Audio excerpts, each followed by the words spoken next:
السلام علیکم ورحمۃ اللہ وبرکاتہ۔ محترم ناظرین، آپ تمام ناظرین و سامعین کا قاسمی جیگے پر استقبال ہے۔ ناظرین، اس وقت دو غمناک خبر آپ سے شیئر کی جا رہی ہے۔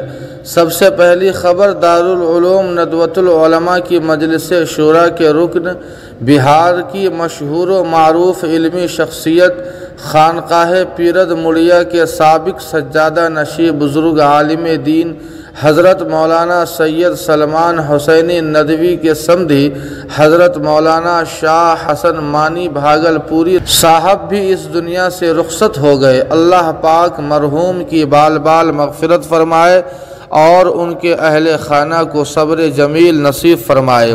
ناظرین، دوسری خبر دارالعلوم دیوبند سے آ رہی ہے اور وہ یہ ہے، دارالعلوم دیوبند میں عربی زبان و ادب کے موقر استاذ اور ماہ نامہ الداعی عربی کے مدیر اعلیٰ محترم مولانا نور عالم خلیل امینی صاحب بہت زیادہ علیل ہیں۔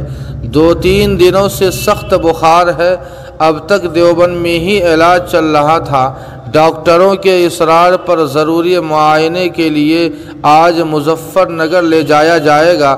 مولانا کے شخصی علمی و ادبی امتیاز سے ایک دنیا آگاہ ہے۔ ان کے جیسی با توفیق شخصیت کا وجود جہان علم و ادب کے لیے نہایت ناگزیر ہے۔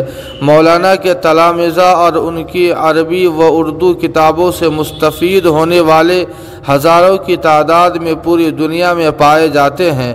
تمام احباب سے میری درخواست ہے کہ ماہ مبارک کی خصوصی دعاؤں میں مولانا کو ضرور یاد رکھیں۔ اللہ پاک مولانا کے ساتھ خاص کرم کا معاملہ فرمائے اور جلد صحت کاملہ عاجلہ مستمرہ دائمہ نصیب فرمائے۔ والسلام علیکم ورحمۃ اللہ۔